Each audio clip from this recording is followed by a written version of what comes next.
The difference between ordinary and extraordinary is that little bit of extra. You want to be a next level resider, but you won't do the things to live in the next level zone. Success is not given, it's earned. Repetition increases the chances of your success. The more times you show up, the more likely you will be heard. You need to show up. That's all there is to it. Show up and repeat. It takes repetition to grow.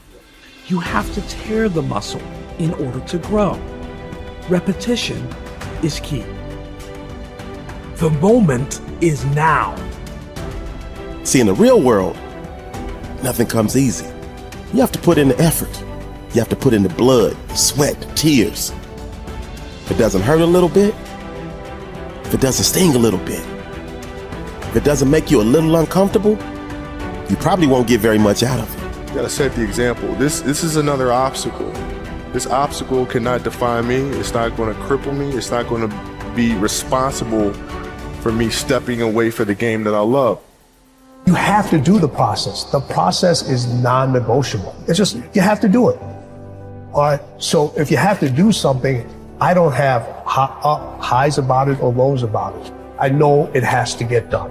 And if I let my emotions get involved in it, all right, it's not going to get done to its best abilities. So if people say you got to love the process and then something comes in the process that you don't really love, well, you have to do it. You have to do it. You take the emotions out of it and you do it. The process is a non-negotiable thing. Things that are difficult, when you do these difficult things, you're stressing your mind, or I should say, not even stressing your mind, exercising your mind and exercising your body's ability to manage intense situations. It's hard, it's very difficult, it's very testing. And in doing so, you lessen the stress of regular life. The more stressful situations that I experience, the more I understand what they are and the more I can relax. Don't be sorry, just do better. Stop showing up for work late all the time. Stop being late for your success. Stop apologizing for the same mistakes over and over again. When you know you've done wrong, wake up and do right. You need to rise up and understand what success is all about. We got to rise up. We got to start. We got to finish. You should work so hard that you collapse in the bed at night. Then you fall asleep, wake up and rise up again. But the only way your story is ever told, the only way your story is ever heard, is if you overcome whatever it is that you're going through. We build circuits within us for habitual action that we've practiced many times that seem to run in a very deterministic fashion. And we are a strange combination of deterministic and non-deterministic as far as I can tell. But what our consciousness seems to be for is to encounter those things that we have not yet encountered. And those things that we have not yet encountered seem to me to be those things that have not yet been brought into being.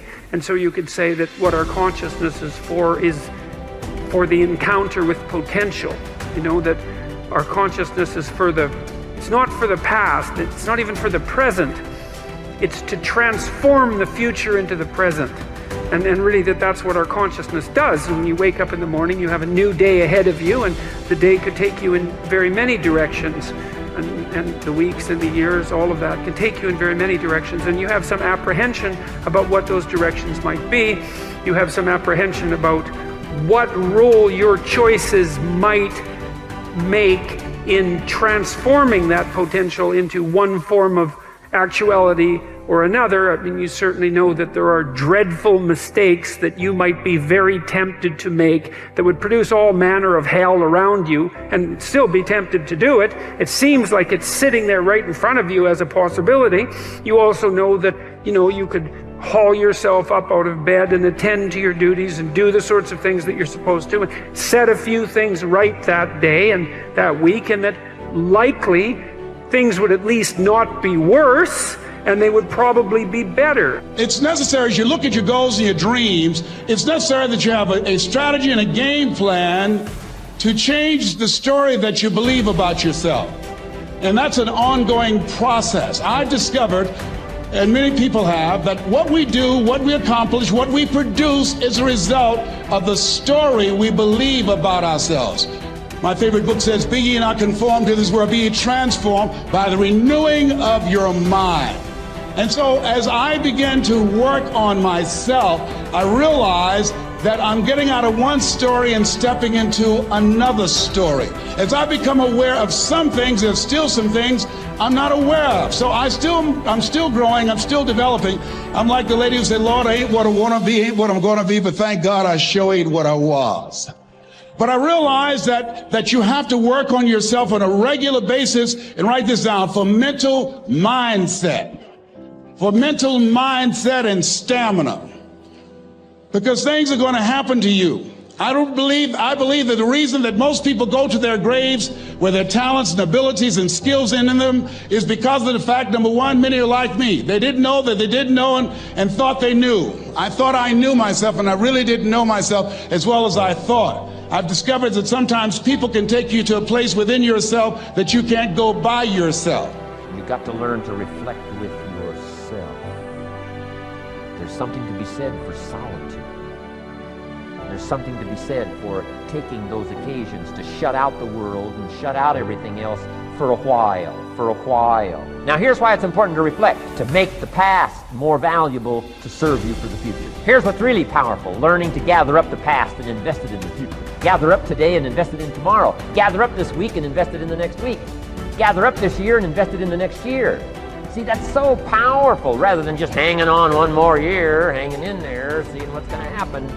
Learn, study. This is part of the personal development quest, becoming better than you are, more valuable than you are, not just in terms of economics, in terms of motherhood, in terms of fatherhood, in terms of being a better brother, a better colleague, making a better contribution to the family, to society, to the community, to the church, to the office, to the commitment, to the partnership. Doesn't matter what it is that has value. Work on yourself, then you bring more value to the partnership, to the marriage, to the franchise, to the corporation, to the enterprise, to the community, to the nation. Self-development, personal development. The best contribution you can make to someone else is self-development, not self-sacrifice. Self-sacrifice only earns contempt. Self-development earns respect. Happiness is the progressive realization of a worthy ideal. When you have clear, exciting goals and ideals, you will feel happier about yourself and your world. You will be more positive and optimistic. You will be more cheerful and enthusiastic. You will feel internally motivated to get up and get going every morning, because every step you are taking will be moving you in the direction of something that is important to you. Resolve to think about your ideal future most of the time. Remember, the very best days of your life lie ahead. The happiest moments you will ever experience are still to come. The highest income you will ever earn is going to materialize in the months and years ahead. The future is going to be better than anything that may have happened in your past. There are no limits. The clearer you can be about your long-term future, the more rapidly you will attract people and circumstances into your life to help make that future a reality. The greater clarity you have about who you are and what you want, the more you will achieve, and the faster you will achieve it in every area of your life. One of the most important characteristics of leaders and top people in every area of life is that they know who they are, what they believe in, and what they stand for. Average people are usually confused about their goals, values, and ideals, and as a result, they go back and forth and accomplish very little. Men and women who become leaders, on the other hand, with the same or even fewer abilities and opportunities, go on to accomplish great things in whatever they attempt. Life is lived from the inside out. The very core of your personality is your values. Your values are what make you the person you are. Everything you do on the outside is dictated and determined by your values on the inside, whether clear or fuzzy. The greater clarity you have regarding your values on the inside, the more precise and effective will be your actions on the outside. How can you tell what your values really are? The answer is simple. You always demonstrate your true values in your actions, and especially your actions under pressure. Whenever you are forced to choose between one behavior and another, you will always act consistent with what is most important and valuable to you at that moment.